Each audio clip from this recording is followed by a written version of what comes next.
tortoise, though. He's a tortoise. Now, I know some of your probably There are turtle, there lettuce, already. tomato, tomato, same thing. No, they're different animals, but they have different names.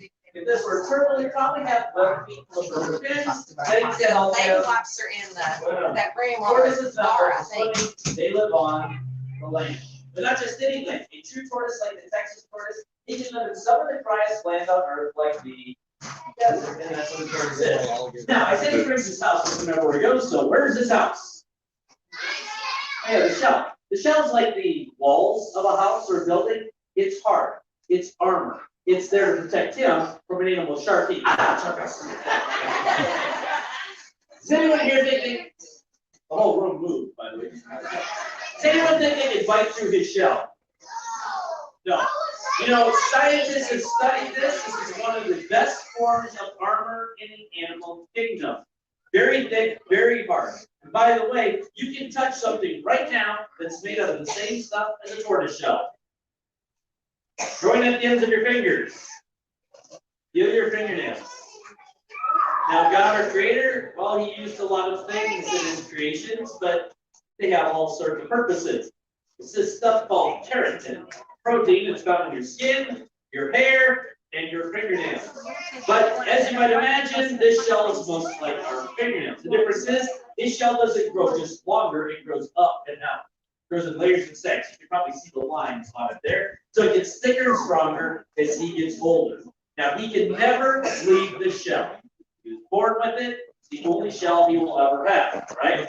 Yeah, so he doesn't have a whole closet full of these things. He doesn't strap it on the morning to go fight crime like the native bird.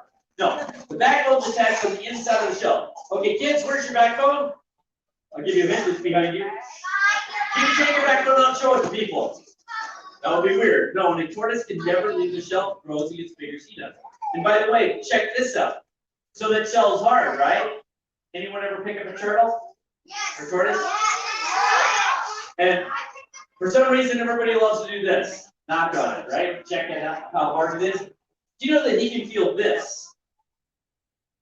He can feel that. You don't have to knock on a shell. So keep in mind, if you pick up a turtle, please don't knock on their shell. It's not going to hurt them, but it's annoying. It's like if someone starts knocking on your head with their knuckle, okay? Yeah, he can feel even gentle pressure. He has to be able to sense that because otherwise an animal could sneak up on him. So he feels anything close by, anything touch that shell, goes right inside. Now CJ, well, he is a young tortoise. He's 25 years old. They can easily live 100 to 200 years. And what's really amazing is that he can live that long, even in the desert, as long as he can find 3 things. But wait a second. Do you think that God created the tortoise and decided to punish him by putting him out in the desert? Absolutely not. Do you know that God gave every animal their gifts to survive wherever they're found and to do what they're built to do? Just like us. Our gifts come from God. Okay, so how many of you here can sing a beautiful song? Talented singers, yeah? Anybody here a really good student at school? Hoping for some more hands on that one. Somebody's been here a little too long, right? Okay, how many of you can run really fast? Yeah, I got a lot of future sprinters in the crowd apparently, right? Well, he can live in a desert, and it's easy. All he has to do is find 3 things: food, water, and shelter. Now, shelter seems like the easiest one, right? Where will we find that? Good guess, but this shell does not come with heating or air conditioning installed, unfortunately. Must have been built in the 50s or something, I guess. Yeah. Well, here's the thing. He can make his own shelter. There's a reason he has sharp claws. See, no heat and air conditioning with those sharp claws, what will he do? He'll dig. He can burrow. Yeah, if he burrows about 10 inches underneath the ground, he'll never get too hot or too cold. Proving that you can have the best gifts in the world that God gives you, but it's still up to you to use those gifts. All right? God can't do that for you. Okay, so he can make his own shelter. That's easy. Food and water is a little bit trickier. Lucky for him, he's an herbivore, plant-eating animal. And there is a plant that can even grow in the harsh habitat of a desert. Cactus. Anybody want a cactus sandwich? Throw some on the grill out there. It's kind of a painful meal, especially with all the spikes on it. A tortoise can eat cactus. He's got a beak like a bird to bite off a chunk of cactus inside the mouth, hard bones that help smash and break up the spikes of the cactus so he can eat the cactus leaf for food. And what's inside the cactus? Water. Check this out. A tortoise never has to take a drink of water his entire life. As long as he can find enough green plants to eat a cactus, he can live and survive in the desert. Now, anybody figure out why I think of Jesus every time I think of a tortoise? Live forever? Well, they won't live forever. No, a long time, but not forever. Well, maybe if I refresh your memory. See, there's a story in the Bible that Jesus was baptized by John the Baptist. Remember that story? Yep. And so after he was baptized, as everyone remembers, he had a huge party. He had all his friends over, right? Was that not what he did? No, I don't think that is what he did. What did he do after he was baptized?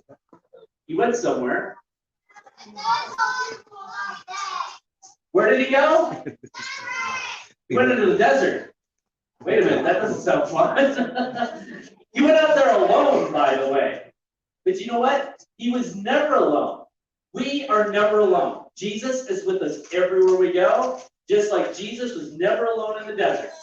Because he was never alone, he has a company of angels and wild creatures, wild animals, right? Depending on the verse you want to go with, right? So he was never alone. And as you might imagine, when I'm learning about this story as a kid that loves animals, teachers, any teachers in the crowd here?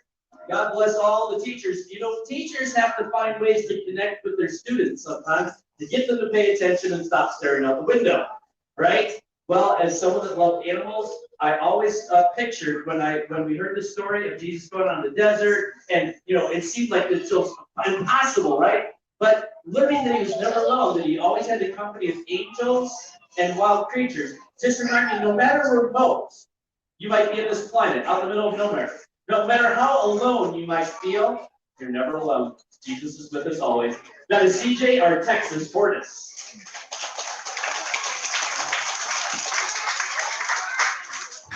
By the way, camels get a throw out there too. Camels, tortoises, you know, those are the desert animals that I pictured anyways, right? Yeah.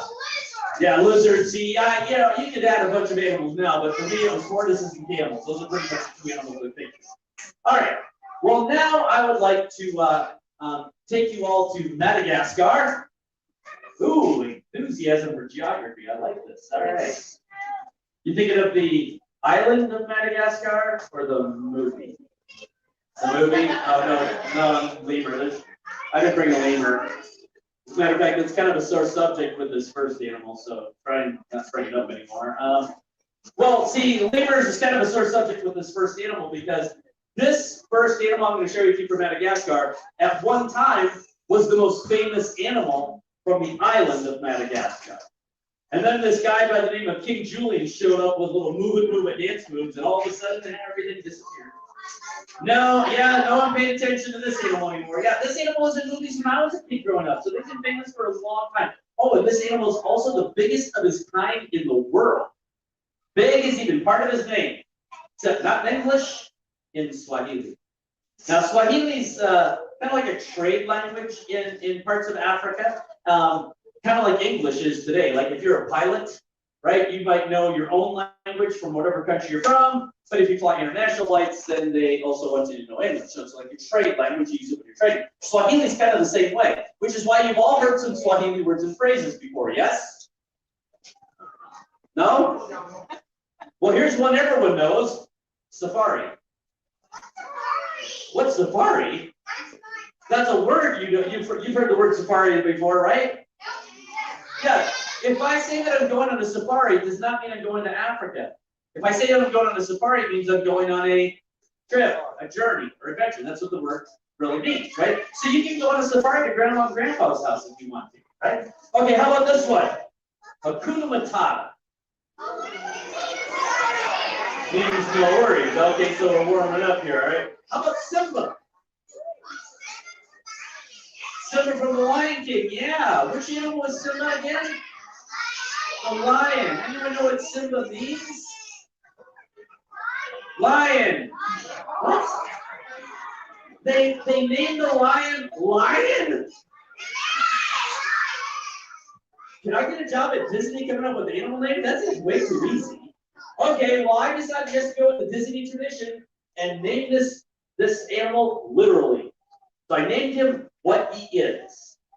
So I don't think there's anyone that's fluent in Swahili in here, so I'll have to explain what his name is. Okay, 2 words put together that describes him. His name is Kubwa Madudu. Now, Kubwa means big. He is a big Madudu. Now, what? What are you laughing at? Hold on, sir. What? I did not say that. No, I did not. You cannot leave letters off of words. It changes the meaning of words if you do that. Listen, if I leave the letter B off of bear, I have ear, right? So no one's worried about an ear attacking them. If an ear is attacking you, put a hot potato on it. That's a mom joke right there.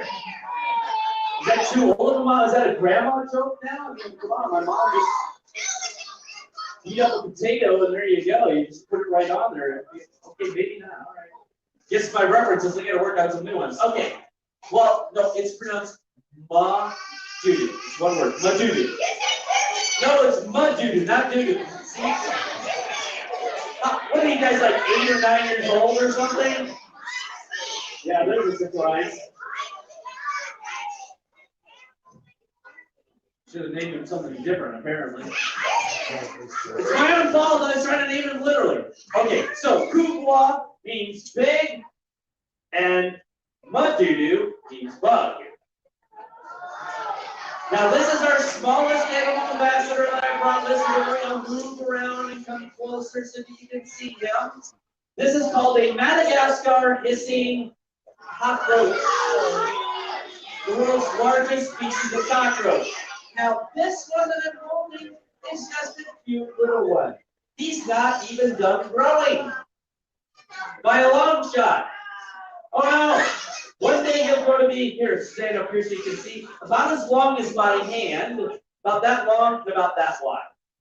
Those are the biggest males I've ever worked with anyways, right? So he's got a lot of growing to do. Now, some people think this bug is gross and disgusting. Can you believe that, man? What do you mean? Hold on a second. Now, I don't think you're all giving him a fair shot here. I mean, he's really no different than a ladybug. Hey, if a ladybug landed on you right now, would you let it get away? Would you do that? Are you afraid of ladybugs, sir?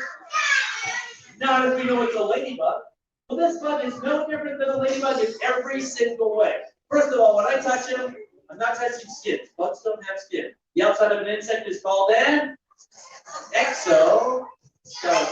Exo means outside, like an exit sign. So his skeleton is on the outside. Our skeleton is on the inside. But a ladybug skeleton is on the outside. So why does he look like a ladybug? They shop at different stores, right?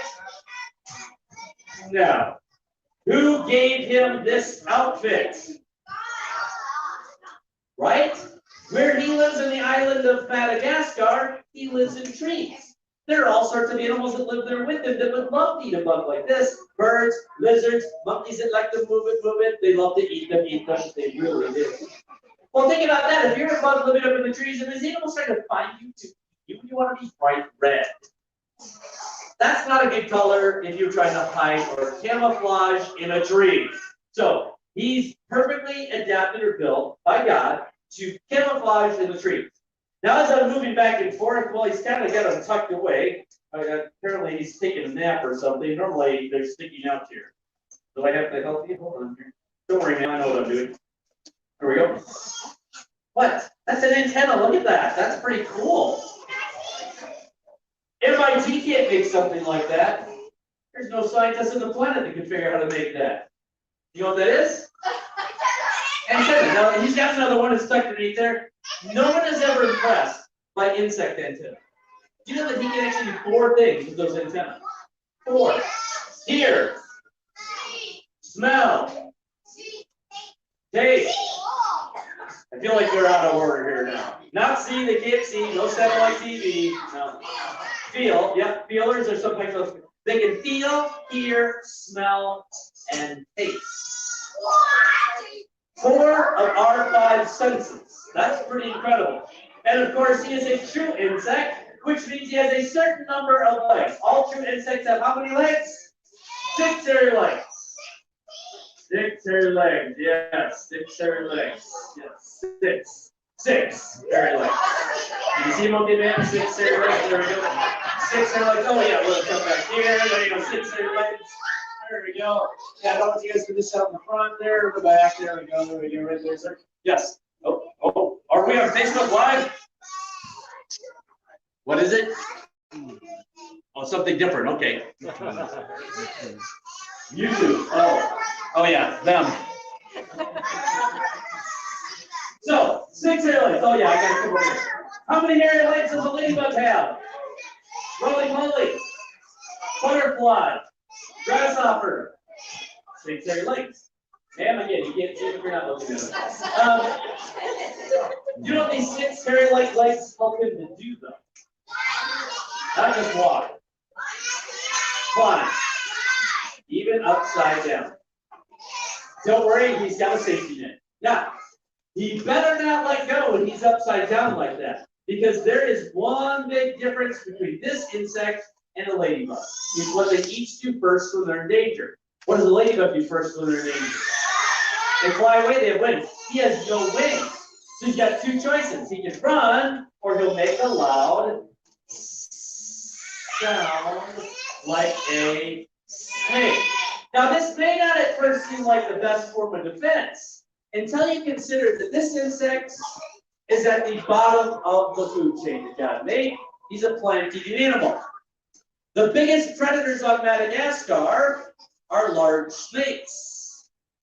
Those large snakes at the top of the food chain happen to hunt animals in the middle of the food chain that are hunting him, like birds, lizards, and monkeys that move it, called lemurs. So you might think this is the most disgusting thing you've ever seen in your life. Everyone's entitled to their opinion. But what's not an opinion, what's a fact, is that there's a lot of animals that God made that would not exist without food for them to eat. Food which includes bugs and insects, like the Madagascar hissing cockroach. And I'm pretty sure there's a line about God making all the creepy crawlies that walk upon you. Yep. That's Crittemand monkey, the big bug of Madagascar hissing cockroach. Now, of course, a lot of the kids in here may be too young to remember the movies that made those insects famous. An archaeologist by the name of Indy. They used them quite a bit in the Indiana Jones movies because they're big, impressive, they don't fly, and they're really good actors. Yeah, a lot of good actors. The problem is, though, they didn't make it into those Madagascar movies because they don't have traditional Hollywood good looks, I guess. Yeah, well, I mean, they have good looks for them. Well, here's the thing. No Madagascar hissing cockroaches in any of the movies with the name Madagascar.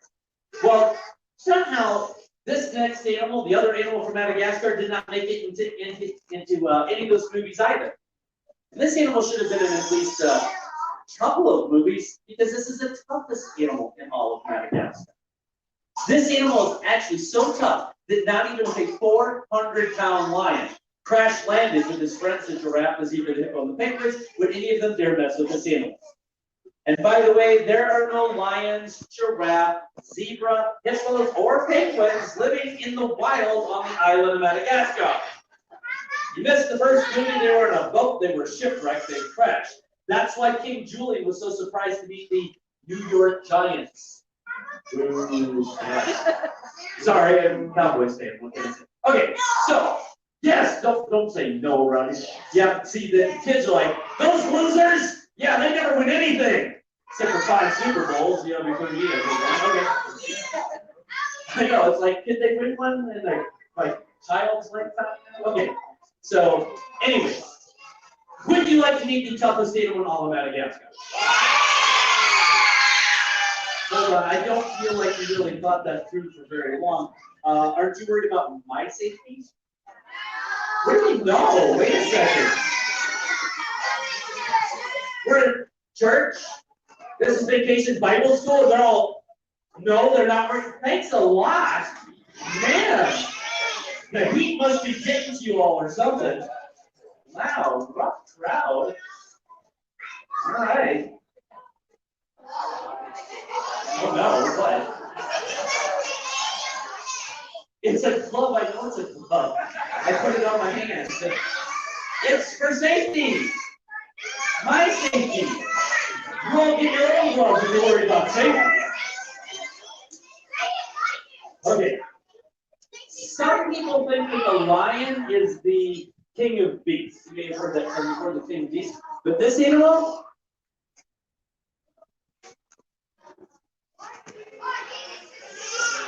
he doesn't want to look like a whip. He's really tough.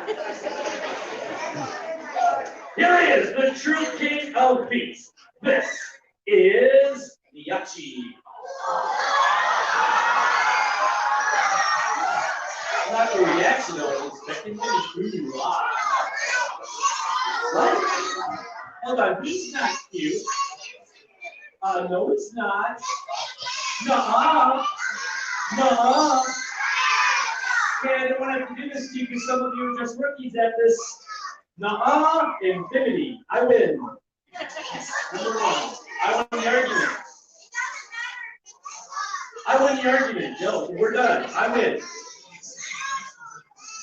No, we just got, no, I won. I infinited her. See, other kids don't do this. Listen here. I don't care what Buzz Lightyear says, there's nothing beyond infinity. That's totally the definition of the word. It's something that never ends. They don't care. It's like, yeah, you always try to add something to it. Yeah, by the way, this doesn't work to win an argument with kids or my wife for some reason. Okay. Yes, sir, I tried it. It just doesn't work. So she just stays with me when you're wrong. Okay, I get it. I get it. I'll just have to demonstrate. Okay, imagine that we're on the island of Madagascar and that it's nighttime. That's an important detail, by the way, because my friend Miyachi is nocturnal. He's normally awake at night. Now imagine that there's trees all around us. This animal lives in the forest there. And then imagine that I'm in a dangerous predator like a pusa. So I have to get into character for this. Sorry, yes. So a pusa, sharp teeth and claws, right? You all know what a pusa is? No? Okay, a pusa is a cat-like animal that's not related to a cat, that is related to the mongoose, but looks nothing like the mongoose at all. Well, it's an animal that's only found on the island of Madagascar, nowhere else in the world, much like my friend Miyachi. And by the way, his name, Miyachi, you like his name? Miyachi? That's Swahili. You know what Miyachi means? Leave me alone!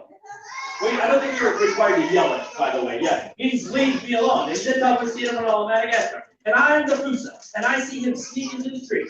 But before a pusa would pounce on top of Miyachi and try to eat him, you know what a predator like the pusa would do first? Pretty much guaranteed every time. Smell him to find out what he is and make sure he doesn't stink. Okay? So, the pusa puts her nose down there. And when he feels the breath from any predator's nose, he'll stop moving. He'll hold these 2,000 spikes straight up. He will spread them out so they can sharp like needles. And at the last second, he will jump about that high. What are you all laughing at? Not high. He's only that tall. He can't fly. He's got Superman. I mean, right, he's only that tall. I mean, he can almost jump his own height. That's pretty impressive. But let's do the math together. What if he jumps that high when the predator's nose is that close?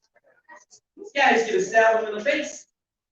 Hey, anybody plan on eating breakfast tomorrow and jumped up off the table and stabbed you in the face? Who said yes? What are you having for breakfast? Hey, I love fresh food, sir, but I don't eat my food if it's just been running around the plate and stabbing me right before I'm about to eat it, okay? I've got to draw the line there. Yeah. That is what makes him so tough. So we're all getting the point, right? Get it? The point? Sir, get at the point. He's pokey. The point. Took you a while. Come on, that's an official dad joke right there. Had a mom joke and a dad joke tonight. Yeah, everyone gets it. Well, that is the point. He's pokey. Now, because he has these pokey hairs, well, everyone thinks he's one of two animals. Hedgehog or a porcupine. He's not a hedgehog or a porcupine. Oh, yeah. Okay, first of all, why is he not a porcupine? That one's easy. Porcupines are herbivores, eat plants. Porcupines have 2 teeth in the middle that never stop growing, which means porcupines are rodents. They're related to rats and mice. That means the porcupine is the cooler cousin of Chuck E. Cheese and Mickey Mouse. Why do we choose rodents as our cool mascots to go visit? I don't understand that. Okay, so this animal is an insectivore. He eats insects. Hedgehogs, this is where, stay with me here, this is where it gets confusing. Hedgehogs are insectivores. Hedgehogs have pokey hair. But this is not a hedgehog. Because my friend Miyachi can do something that no hedgehog can do. It's why I'm wearing a glove. He can climb trees, even upside down. Don't worry, safety at all times. We're safe. Yeah. My hand, I'll catch him if he lets go. He's not letting go. He doesn't have wings either, by the way. Yeah. So trust me, we've done this hundreds of times. He knows what's coming. He starts to grab on tighter right before I get to this part of the show because he knows I'm about to do that. And he climbs upside down all the time. It's nothing because God made him this way to do a very specific job. And in case you hadn't figured out what his specific job is, well, does anyone think that a snake, which is at the top of the food chain on the island of Madagascar, would try and eat this human? Snakes have to swallow their food whole. Follow me. The one firm of defense that the Madagascar hissing cockroach has, that is an insect, is to hiss like a snake, supposedly to scare animals that are afraid of snakes. But what if you're not afraid of snakes? Does the hiss work? God made all the animals on the planet, all the animals that make things work. And we talk about food chains, right? Scientists are trying to study God's creation, to try to explain why things are the way they are, right? But the simplest thing that we can look at is that this animal was specifically created by God to keep Madagascar hissing cockroaches in balance. That doesn't mean we want to get rid of all of them, but I'm sure we can all agree there's a finite number that we want to have to deal with, right? Yep. And what is this animal called? Maybe the adults want to take a shot? That's his name, Miyachi, yes. No, he's definitely not a banana. Although you're getting excited. He's drooling, by the way. I don't know if you can see that. He smells the Madagascar hissing cockroach through the glove that I was just holding. That's the other reason to wear the glove. Yes, you don't take a chunk of skin off me there. Okay, so here's the thing. This guy right here, right, he is called a tenric. A tenric. If you're trying to remember that later to tell someone about this really awesome animal that you met from Madagascar, just imagine the number 10 got into a wreck. You put them together, you have a 10 wreck. The tenric, that's right. And by the way, the other thing that this should prove to everyone is that as much as we think we know about God's creation, this much, hardly anything, right? We know so little about God's creation. They're still discovering new plants and animals all the time, by the way, that they've never seen or heard of before. But God is truly a great God with all the amazing creatures and all the important jobs that they do. Like a tenric Miyachi.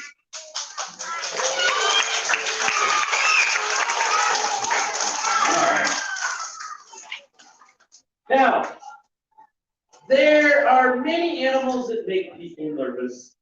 Tarantulas are not the only animals that make people nervous. Although for some reason that is like the one fear of an animal that everybody pretty much knows the name of, right? Yeah, the phobia. Yeah, everyone knows that one just about. Arachnophobia. Yeah, we know that one. You know, I think the problem is with the snakes animals that there's so many people that are afraid of this animal, they're running too fast to come up with a name for it. Because I'll tell you, for as many people are afraid of spiders, there are a whole lot of animals, or people I should say, that are much more afraid of animals like my friend Arthur. And by the way, this is an animal that's found right around here in Texas. Arthur, he is called a speckled king snake.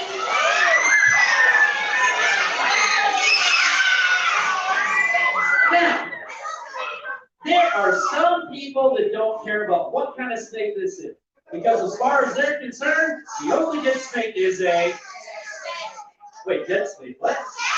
That was like out loud and everything. Hey kids, we didn't practice that. Oh no. See, a lot of the adults in the room said dead snake when I said that. Why did they say that? Because that's what they heard or were taught when they were growing up.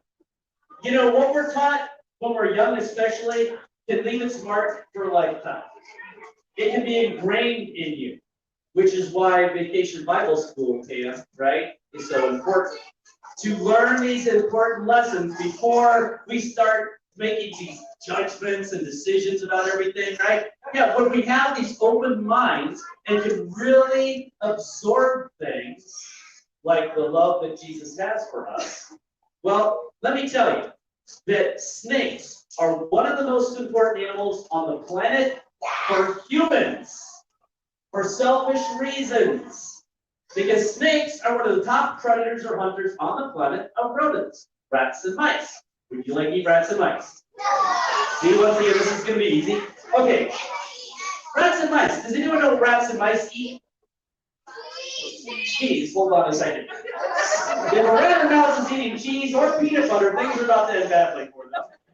No, out in the wild they eat plants. Plants like farmers' crops. Anybody like food?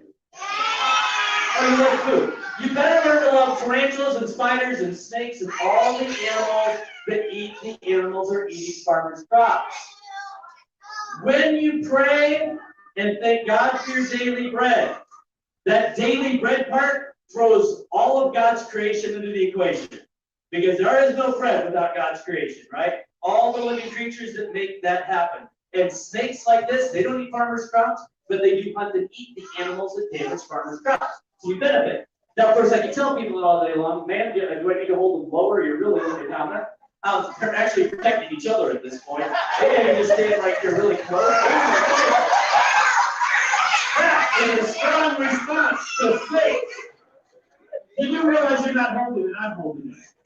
Right here, yeah. There you go. Do me a favor. Breathe in, breathe out, put the chair down. So don't tip over backwards. Head injuries are no fun. Okay, there you go. That was one of the strongest reactions I've had in a while there. Proving my point. A fear is not rational.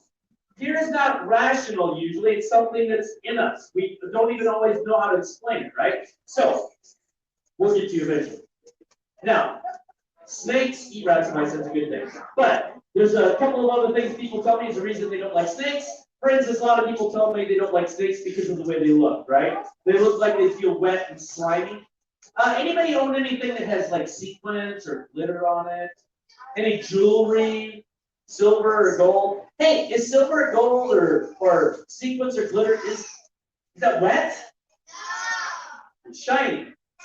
Things that are very smooth can reflect light. His skin is so smooth that it reflects light. It bounces right off light, making them look very shiny. And of course, every time a snake eats, they grow, they get too big for their old skin, and about 4 to 6 times a year, something happens to the old skin. It sheds and peels off, so they're always getting brand new skin. Now, the last thing, second to last thing, sorry. Sorry, I was at a public library earlier, so I had to say 3 things. So 4 things. Yeah, 4 things. Okay, third thing. A lot of people tell me they don't like snakes because they can never tell if they're venomous or not. Is this a venomous snake? Are you guessing? By the way, never try and guess whether the snake is venomous or not. So, how can you tell if the snake is venomous or not? Shape of its head. I like this answer. That's a good answer, but that's not. Nothing counts, sir. Now because I'm holding. Oh, eyes.